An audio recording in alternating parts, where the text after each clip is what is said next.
കുഞ്ഞുങ്ങളെ, നമ്മുടെ ചാപ്റ്ററിന്റെ പേര് പാർട്സ് ഓഫ് എവല്യൂഷൻ എന്നാണ്, അതായത് പരിണാമത്തിന്റെ വഴികൾ. എന്താണ് പരിണാമം? Gradual changes in characteristics of living organism. ജീവനുള്ള ജീവികളിൽ ഉണ്ടാകുന്ന ക്രമേണ ഉണ്ടാകുന്ന ചേഞ്ചസ്, അതിനെയാണ് പരിണാമം എന്ന് പറയുന്നത്. ഈ പരിണാമം എന്ന് പറയുന്നത് ഒരു ദിവസം കൊണ്ടോ ഒരാഴ്ച കൊണ്ടോ ഒരു വർഷം കൊണ്ടോ നമുക്ക് തീരുമാനിക്കാൻ സാധിക്കുന്നതല്ല. ഒരു ജീവിയിൽ അവരുടെ ചുറ്റുപാടുകൾ അനുസരിച്ച് വരുന്ന തലമുറയിലേക്ക് ചില മാറ്റങ്ങൾ സംഭവിക്കാറുണ്ട്. ചുരുക്കത്തിൽ പറഞ്ഞാൽ ഒരു എവല്യൂഷന്റെ ഒരു ഡെഫിനിഷൻ ചോദിച്ചു കഴിഞ്ഞാൽ നമുക്ക് പറയാം, evolution is the gradual changes in the characteristics of living organism over successive generation. മലയാളത്തിൽ പറഞ്ഞാൽ ഓരോ ജീവിക്കുന്ന ജീവജാലങ്ങളുടെയും ഓരോ ജനറേഷൻ കഴിയുമ്പോഴും ഉണ്ടാകുന്ന അവരുടെ സ്വഭാവത്തിലും അവരുടെ രൂപത്തിലും ഭാവത്തിലുമുള്ള വ്യത്യാസത്തെയാണ് എവല്യൂഷൻ എന്ന് പറയുന്നത്. Hello children, our lesson paths of evolution, പരിണാമത്തിന്റെ വഴികൾ, സ്റ്റാർട്ട് ചെയ്തിരിക്കുന്നത് ഒരു കേസ് സ്റ്റഡിയിലൂടെയാണ്. A young man who was admitted to hospital with severe cough and phlegm was diagnosed tuberculosis by the doctor after testing his chest X-ray and lung fluid. അദ്ദേഹത്തിന്റെ chest എക്സ്റേക്ക് ശേഷം ഡോക്ടർമാർ അദ്ദേഹത്തിന് tuberculosis ആണെന്ന് കണ്ടെത്തി. ഒരു ചെറുപ്പക്കാരന്റെ കാര്യമാണ് നമുക്കിവിടെ പറയുന്നത്. ഈ കേസ് സ്റ്റഡി ഇങ്ങനെയാണ് സ്റ്റാർട്ട് ചെയ്യുന്നത്. He was given several antibiotics for 6 weeks and further a specific antibiotic for 33 weeks. അദ്ദേഹത്തിന് കുറച്ച് മരുന്നുകൾ കൊടുക്കുന്നു. അതുപോലെ തന്നെ ആഴ്ചകളോളം അദ്ദേഹത്തിന് മരുന്നുകൾ നിർദ്ദേശിക്കുന്നുണ്ട്. 10 months after the beginning of treatment, a culture of the lung fluid and chest X-ray were performed to confirm that the tuberculosis was cured and the treatment was completed. അദ്ദേഹത്തിന് ഈ കൊടുത്ത മരുന്നിലും ഒക്കെ നല്ല സുഖം പ്രാപിച്ചു. അദ്ദേഹം അസുഖം പൂർണ്ണമായും ഭേദമായി. Then 2 months later, the young man was again admitted to hospital with the same symptoms. ഇതേ സിംറ്റംസോടുകൂടി പിന്നീട് ഈ ഒരു ചെറുപ്പക്കാരൻ വീണ്ടും ഹോസ്പിറ്റലിൽ admit ആകപ്പെടുകയാണ്. Despite having treated with various antibiotics as done previously, he died due to breathing difficulty after 10 days. ഇതേ പ്രശ്നത്തോടുകൂടി അദ്ദേഹം 10 ദിവസം കഴിഞ്ഞതിന് ശേഷം മരണപ്പെടുന്നു. Further examination revealed that the disease got relapsed as the tuberculosis bacteria were activated again. പിന്നീട് അദ്ദേഹത്തിന്റെ further examination ചെയ്തപ്പോൾ അദ്ദേഹത്തിന് കണ്ടെത്തിയത് അദ്ദേഹത്തിന് എന്ത് രോഗമായിരുന്നു, ട്യൂബർകുലോസിസ് ആയിരുന്ന അദ്ദേഹത്തിന്റെ ശരീരത്ത് ഇതേ ബാക്ടീരിയ വീണ്ടും ആക്ടിവേറ്റ് ചെയ്തു എന്നതാണ്. To find out where these antibiotics resistant bacteria came from, എങ്ങനെയാണ് വീണ്ടും ഈ രോഗം ഭേദമായ രോഗത്തിന്റെ ബാക്ടീരിയ വീണ്ടും അദ്ദേഹത്തിന്റെ ശരീരത്തിൽ വന്നത്. DNA of these bacteria was compared with DNA of tuberculosis bacteria that had been collected and stored from the same patient. അദ്ദേഹത്തിന്റെ DNA-യിൽ നിന്നുള്ള ബാക്ടീരിയയും അതുപോലെ തന്നെ ബാക്ടീരിയയുടെ DNA-യും തമ്മിൽ ടെസ്റ്റ് ചെയ്തപ്പോൾ it was found that the mutation in a specific gene made the bacteria resistant to antibiotic. കുട്ടികളെ, ഇദ്ദേഹത്തിന്റെ DNA-യിലെ bacteria അദ്ദേഹത്തിന്റെ ശരീരത്തിലെ ബാക്ടീരിയയും തമ്മിൽ ടെസ്റ്റ് ചെയ്തപ്പോൾ അദ്ദേഹം കണ്ടെത്തിയ എന്ന് പറയുന്നത്, ഡോക്ടർമാർ ഒരു പ്രത്യേകത കണ്ടെത്തിയത് എന്ന് പറയുന്നത്, ഈ രോഗിയുടെ ശരീരത്തിലെ DNA-യിൽ ഈ ഒരു ബാക്ടീരിയ മ്യൂട്ടേഷൻ സംഭവിച്ചു കഴിഞ്ഞു. ഈ മ്യൂട്ടേഷൻ എന്ത് സംഭവിച്ചു എന്ന് വെച്ചാൽ, ഈ മ്യൂട്ടേഷൻ സംഭവിച്ച ബാക്ടീരിയക്ക് ആന്റിബയോട്ടിക്കിനെ കൊടുത്ത മരുന്നുകളെ പ്രതിരോധിച്ച് നിൽക്കാനുള്ള കഴിവുണ്ടായതായിട്ട് കണ്ടു. അതായത് എന്ത് ആന്റിബയോട്ടിക് കൊടുത്താലും ഈ ബാക്ടീരിയ അവിടെ നശിക്കാതെ തന്നെ ഇത് അതിജീവനം, അത് വീണ്ടും വീണ്ടും ജീവിക്കുവാൻ തുടങ്ങി.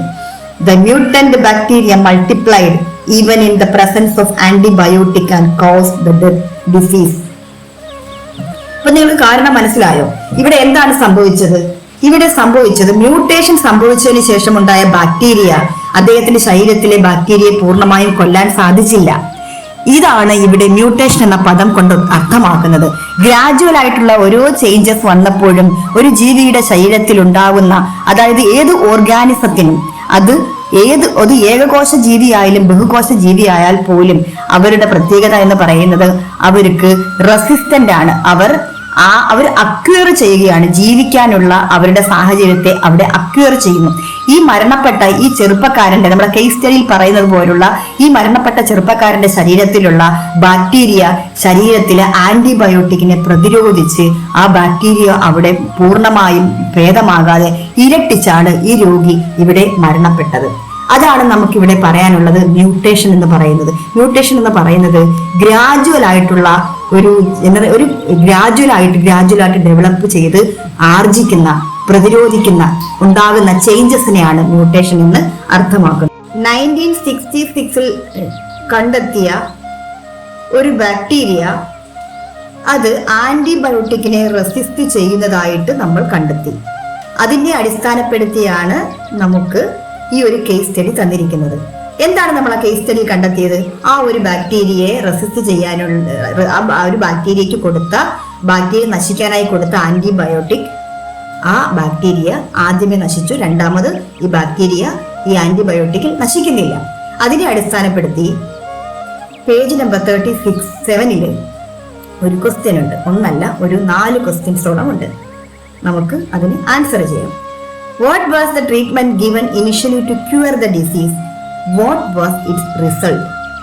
എന്തായിരുന്നു ട്രീറ്റ്മെന്റ് മാറാനായി രോഗിക്ക് നൽകിയത്? നമുക്കറിയാം ആന്റിബയോട്ടിക് ആണ്. Answer is antibiotic. What was it's result? എന്തായിരുന്നു അതിന്റെ result? As A result the disease was completely cured. അതിന്റെ ഫലമായിട്ട്, ആ ആന്റിബയോട്ടിക് കഴിച്ചതിന്റെ ഫലമായിട്ട് ഡിസീസ് കംപ്ലീറ്റ്ലി ക്യൂർഡ്. അപ്പൊ answer is first antibiotic. Treatment initially given antibiotic. Second answer, as a result the disease can completely cured. The second question, why didn't the disease get cured even after giving treatment for the second time? Second time ഇതേ antibiotic കൊടുത്തിട്ടും എന്തുകൊണ്ട് രോഗം ഭേദമായില്ല? The answer is, during the second time the antibiotic is ineffective. രണ്ടാം തവണ antibiotic ineffective ആയി because of the genetic changes occur in the bacteria. ബാക്ടീരിയയിൽ ചില genetic changes ഉണ്ടായി. എന്ത് ചേഞ്ചസ് ആണെന്ന് വെച്ചാൽ ഈ ആന്റിബയോട്ടിക്കിനെ ഈ ബാക്ടീരിയ പ്രതിരോധിച്ചു. These types of genetic variation is known as mutation. ഇത്തരം വേരിയേഷൻ, ഈ ബാക്ടീരിയയിൽ സംഭവിച്ച വേരിയേഷൻ, ഇങ്ങനെ രൂപങ്ങൾക്ക് മാറ്റം ഉണ്ടാകുന്നതിനെയാണ് മ്യൂട്ടേഷൻ എന്ന് പറയുന്നത്. The next question, how did the tuberculosis bacteria acquire resistance to antibiotic? ആന്റിബയോട്ടിക്കിനോട് റെസിസ്റ്റ് ചെയ്യാൻ ഈ ട്യൂബർകുലോസിസ് ബാക്ടീരിയ എന്താണ് അവിടെ അക്വയർ ചെയ്തത്? എന്താണ് നേടിയെടുത്തത്? എന്ത് നേടിയിട്ടാണ് ഈ ബാക്ടീരിയ ഇവിടെ ആന്റിബയോട്ടിക്കിനെ റെസിസ്റ്റ് ചെയ്തത്? Answer is the genetic variation occur in the tuberculosis causing bacteria. It acquired the ability to resist antibiotic. അതായത് ഈ ട്യൂബർകുലോസിസിന് കാരണമാകുന്ന ബാക്ടീരിയയിലെ ജനറ്റിക് വേരിയേഷൻ റെസിസ്റ്റ് ചെയ്യാനുള്ള ചില കഴിവിനെ നേടിയെടുത്തു, മ്യൂട്ടേഷൻ മൂലം നേടിയെടുത്തു. അതാണ് ഇവിടെ ബാക്ടീരിയ റെസിസ്റ്റിംഗ് പവർ നേടിയെടുക്കാൻ കാരണം. Answer is the genetic variation occur in the tuberculosis causing bacteria. It acquired the ability to resist antibiotic. ആന്റിബയോട്ടിക്കിനെ റെസിസ്റ്റ് ചെയ്യാനുള്ള കഴിവ് നേടിയെടുത്തു. The next question, what will happen if this bacteria transmits its ability to the next generation? ഈ bacteria മറ്റു ജനറേഷനിലേക്ക് വന്നു കഴിഞ്ഞാൽ എന്താണ് സംഭവിക്കാൻ പോകുന്നത്? The ability to resist continuous cause due to mutation can be transmitted to their next generation. ഈ ബാക്ടീരിയയ്ക്ക് അതിൻ്റെ next ജനറേഷനിലും ഇതുപോലെ രോഗത്തെ ചെറുക്കുവാൻ സാധിക്കും. അതായത് രോഗത്തെ ചെറുക്കാൻ സാധിക്കുക എന്ന് പറഞ്ഞാൽ ആന്റിബയോട്ടിക് കൊടുത്തു കഴിഞ്ഞാൽ ഈ ബാക്ടീരിയ നമ്മുടെ ശരീരത്തിൽ നിന്ന് മാറുകയില്ല. ഇത് അതിനെ പ്രതിരോധിച്ച് നമ്മുടെ ശരീരത്തിൽ രോഗാവസ്ഥയെ കൂട്ടിക്കൊണ്ടേയിരിക്കും. This leads to the formation of multi drug resistant strains. They are called super bugs. അതായത് നമ്മുടെ ശരീരത്തിൽ ഉണ്ടാകുന്ന രോഗത്തിനെ പ്രതിരോധിക്കാനായിട്ട് ഏതെങ്കിലും ഒരു ആന്റിബയോട്ടിക് കൊടുക്കുമ്പോൾ ഈ ബാക്ടീരിയ പിന്നെയും അതിനെ ചെറുക്കുന്നു. ഈ ബാക്ടീരിയ കാരണം നമ്മൾ മരണപ്പെടുന്നു. അപ്പോൾ നമുക്ക് വീണ്ടും മൾട്ടി ഡ്രഗ് റെസിസ്റ്റന്റ് നമുക്ക് തരേണ്ടി വരുന്നു. ഇത്തരം രീതിക്കാണ് സൂപ്പർ ബഗ്സ് എന്ന് പറയുന്നത്. അത് മാത്രമല്ല, ആന്റി മൈക്രോബിയൽ റെസിസ്റ്റൻസ് എന്ന് പറയുന്നത് ഗ്രോയിങ് ഗ്ലോബൽ ഹെൽത്ത് ഇഷ്യൂ ആയിട്ട് വന്നിരിക്കുകയാണ്.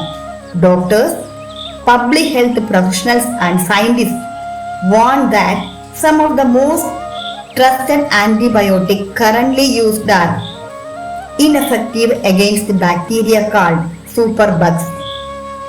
എന്താണ് സൂപ്പർ ബഗ്സ് എന്ന് പറയുന്നത്? അതായത് പ്രൊഫഷണൽസ് പറയുന്നത്, ഡോക്ടേഴ്സ് ഒക്കെ പറയുന്നത്, ചില ബാക്ടീരിയകൾ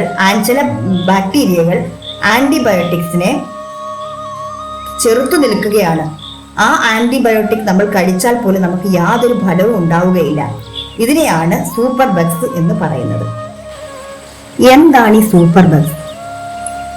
Superbugs, also known as multi-drug resistant microorganisms, are bacteria, fungi or other microbes that have developed resistance to commonly used medications, making infections difficult to treat. അതായത് സൂപ്പർ ബഗ്സ് എന്നറിയപ്പെടുന്ന multi drug resistant micro organisms ആണ്. ഏത് drugs കൊടുത്താലും അതിനെയെല്ലാം ഇവർക്ക് resist ചെയ്യാൻ പറ്റും. ഇങ്ങനെ നമ്മുടെ രോഗത്തെ വഷളാക്കാനും രോഗത്തെ നമുക്ക് ട്രീറ്റ് ചെയ്യാൻ പറ്റാത്ത അവസ്ഥയിൽ എത്തിക്കുകയും ചെയ്യുന്നു. അതുപോലെ തന്നെ ഇവയുടെ പ്രത്യേകത എന്ന് പറയുന്നത്, ഇൻഫെക്ഷൻ വന്നു കഴിഞ്ഞാൽ പോലും നമ്മുടെ ശരീരത്തിൽ എന്ത് ഇൻഫെക്ഷൻ വന്നാലും അതിനെ നമുക്ക് ആ ഒരു ഇൻഫെക്ഷനെ വളരെയധികം വഷളാക്കുകയും ഈവൻ ഡെത്തിന് പോലും കാരണമാവുകയും ചെയ്യുന്നുണ്ട്. Lamarckism, theory of inheritance of acquired characters. Jean Baptiste Lamarck എന്ന് പറയുന്ന ഒരു ഫ്രഞ്ച് ബയോളജിസ്റ്റ് ആണ് ആദ്യമായി ഈ ബയോളജിക്കൽ എവല്യൂഷനെ പറ്റിയുള്ള ഐഡിയ കൊണ്ടുവന്നത്. His ideas are known as Lamarckism. അദ്ദേഹത്തിന്റെ ഐഡിയകളെയാണ് ലാമാർക്കിസം എന്ന് പറയുന്നത്. അതായത് theory of inheritance of acquired character. ചില ക്യാരക്ടറുകളിനെ, ചില പ്രത്യേക സ്വഭാവങ്ങളെ നമ്മുടെ ചുറ്റുപാടിൽ നിന്നും നേടിയെടുക്കുന്നു എന്ന് അദ്ദേഹം കണ്ടെത്തി. നമുക്ക് ഈ നമ്മുടെ ചാപ്റ്ററിൽ ഇല്ലുസ്ട്രേഷൻ 2.1 കുറെ ഐഡിയാസ് തന്നിട്ടുണ്ട്. അതിനെ അടിസ്ഥാനപ്പെടുത്തി നമുക്ക് കുറെ ക്വസ്റ്റ്യൻസും ചോദിച്ചിട്ടുണ്ട്. എന്താണ് നമ്മൾ ഈ ചിത്രത്തിൽ കാണുന്നത്? ഇവിടെ നമ്മൾ ജിറാഫിനെയാണ് കാണുന്നത്.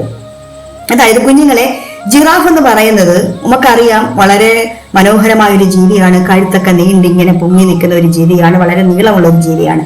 എന്നാൽ ഈ ജിറാഫ് ഒരിക്കൽ കഴുത്തില്ലാത്ത നമ്മുടെ ആടിനെ പോലെയൊക്കെ ഇരുന്ന ഒരു കുട്ടി ജീവിയായിരുന്നു.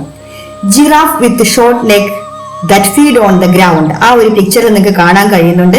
ജിറാഫ് കുഞ്ഞു കഴുത്തുമായിട്ട് തറയിൽ നിന്നും പുല്ലൊക്കെ പറിച്ച് നല്ല സന്തോഷത്തോടെ ജീവിച്ചിരുന്നതായിരുന്നു. The giraffe's neck elongated as it stretched its neck to reach for leaves from higher branches due to food scarcity. ഫുഡൊക്കെ കിട്ടാതെ വന്നപ്പോൾ ഈ പാവത്തുങ്ങൾ എന്തു ചെയ്തു? അവരുടെ കഴുത്തിനെ കുറച്ച് പൊക്കി കുറച്ച് പൊക്കത്തിൽ നിന്ന് നിൽക്കുന്ന ഇലകളെയും പഴങ്ങളും ഒക്കെ പിച്ച് തിന്നാൻ തുടങ്ങി. അങ്ങനെ അവരുടെ നെക്ക് നീണ്ടു വന്നു എന്നാണ് പറയപ്പെടുന്നത്.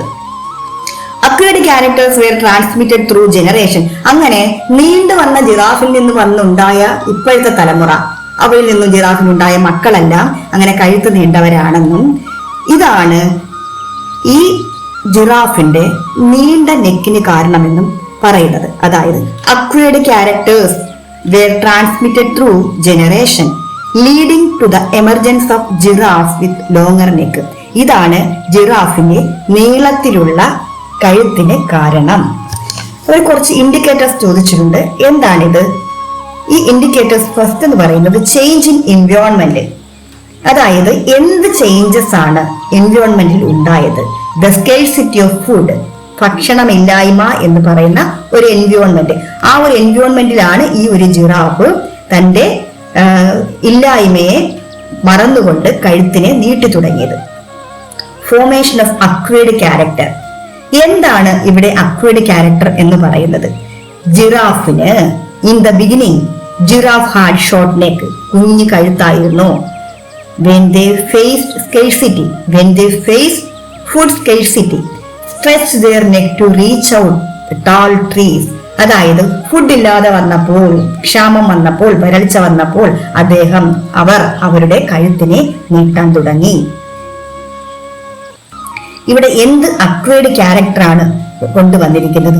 Inheritance of acquired character. The giraffe neck elongate as it stretches. എന്താ പറഞ്ഞിരിക്കുന്നത്? ജിറാഫിന്റെ കഴുത്ത് നീട്ടി തുടങ്ങി. It is an acquired character. അതായത് അതിന്റെ ചുറ്റുപാടിൽ നിന്നും കിട്ടിയ ഒരു ക്യാരക്ടറാണ് കഴുത്ത് നീട്ടുക എന്നുള്ളത്. Giraffe with long neck emerged through generation. അങ്ങനെ കഴുത്ത് നീട്ടി പിന്നീടുണ്ടായ കുഞ്ഞുങ്ങളും എല്ലാവരും നീണ്ട കഴുത്തുള്ള ഇന്നത്തെ ജിറാഫിനെ പോലെ ആയിത്തീർന്നു. Survival of giraffe with longer and shorter neck in a change environment. എന്താണ് എൻവയോൺമെന്റിൽ അവർക്ക് ചേഞ്ച് ഉണ്ടാക്കി തന്നത്? In the environment food scarcity, ഭക്ഷണമില്ലായ്മ എന്ന ഒരു അവസ്ഥയിൽ giraffe with long neck survived and while those without destroyed. അതായത് ആ ഒരു ഫുഡില്ലാത്ത അവസ്ഥയിൽ കഴുത്തിന് നീളമില്ലാത്ത കുഞ്ഞന്മാരായിരുന്ന ജിറാഫ് അതിജീവിച്ചു. പിന്നീടുണ്ടായ തലമുറയിലെല്ലാം കഴുത്ത് വന്നു തുടങ്ങി. അന്ന് കഴുത്ത് നീട്ടി ഫുഡ് കഴിച്ചവരെല്ലാം ജീവിച്ചു. കഴുത്ത് നീട്ടാതെ ഭക്ഷണം കഴിക്കാതെ എല്ലാവരും ചത്തുപോയി എന്നാണ് ഇതിൽ നിന്നും അനുമാനിക്കുന്നത്.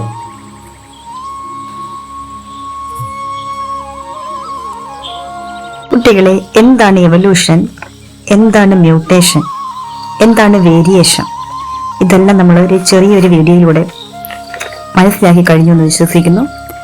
Thanks for watching.